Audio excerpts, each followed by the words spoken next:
Hey, I'm Jeff. And I'm Phil, and we're the Cocktail Dudes. Today we're talking about the Lewis bag. Who's Lewis? Lewis. Invented by Jerry Lewis, famous comedian. Right. I have no idea who the Lewis bag was named after. My guess is some guy named Lewis. Mr. Bag? Yeah. Yeah. That probably was his first name, Bag. And this is how you make crushed ice. If you don't have a fancy crushed ice machine. Right. Like we don't have. And I'm not going to buy one. Because I bought a Lewis bag. And this is all you need. Yeah, and it's a lot more fun.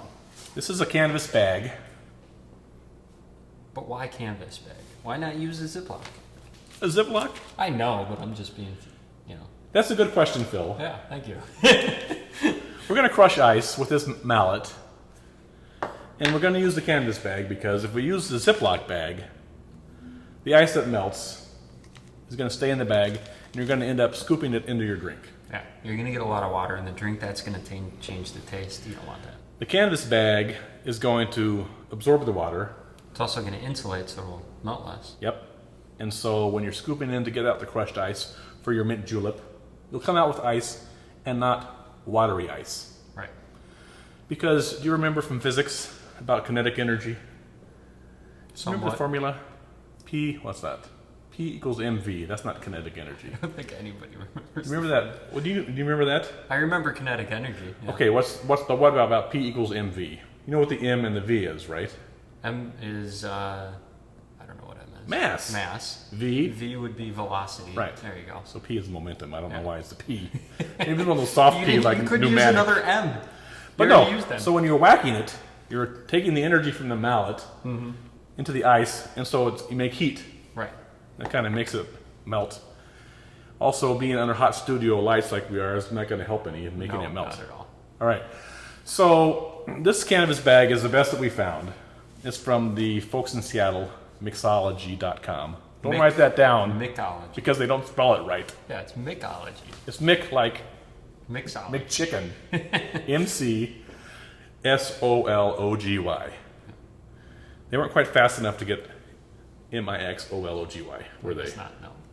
Mixology.com. This is a great bag. It's 19 by 9 inches and very, very thick canvas.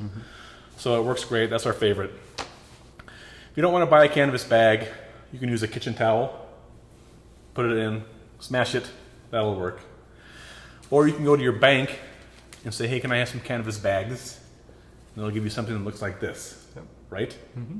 Now they're always filthy. Yeah, you can use that, but wash it first. Yeah, Wash several it. times. Yes. Inside out. Yes. Phil and I don't have a whole lot of money in our bank account, but we bank in a small town of about 6,000. Must be all the liquor we buy. So they know us. A lot of money comes and goes in there, but never any stays. So they were happy to give us bags. How would you go into your bank and ask for canvas bags? Very carefully. What? I don't want them to think I'm robbing them. Would you wear? You don't go in there in sunglasses, do you? No. Have you been into your bank lately? I don't go into my bank often. See? No, I don't. They've become very friendly, and like in every bank, it's always, "Oh, hello, how are you?" Because I think they're like checking you out. They got how less to do. How the Secret Service does, how they're like when they're walking with the president, they're looking for the person that's not smiling. I think that they do that in the banks now. Like if you come in and you don't answer them, it's like, oh my gosh, this guy could rob us. Right. Or just want canvas bags. This is what I would suggest if you want a canvas bag from your bank, but you're not a real good, or they don't know you. This is what I would do. Hi, I'm Barbara McAllister, and my little son Bobby has, and then you make up some disease. All right? What disease give me a disease name. I don't know. Okay, what street do you live on? It'd be like a porn name. Schultz. Shoals, that's a good one. And it has to be a syndrome. My son has Shoals syndrome, and he's in the school play, and he's playing Jesse James. And he got to paint the stagecoach, and it may be his last play. See, that's gonna like bring tears to their eyes. Is that how you got that many bags? And then you say, would you happen to have any canvas bags? We're going to put newspaper in them and have them on the stagecoach. They'll just shove bags at you. They'll probably feel so sorry for you, they'll put money in them. Right. I want somebody to try that. And let me know if it works. Yeah, let us know. All right. So let's crush some ice. Let's do it. We're going to put a big scoop of ice in our bag. Oh my gosh, that's huge. It's a lot of ice. All right.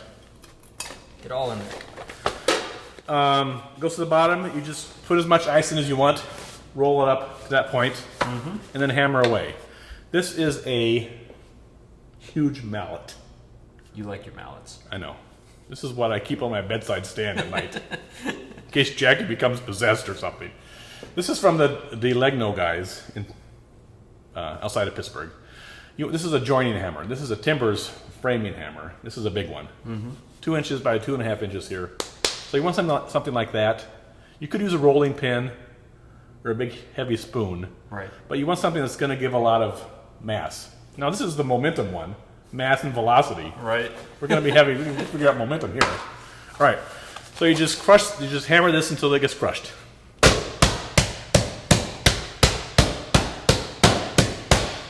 And that's about all you need with a big hammer like this. Right. All right? Make it easy on yourself. Now we're going to look inside. Scoop. Scoop it. It's like we're doing surgery. Scoop. And there you have your crushed ice. And nary a drop of water to be found. All ice, no water. That's why All right. we like it. That's for your Lewis bag and crushed ice. Enjoy. Cheers.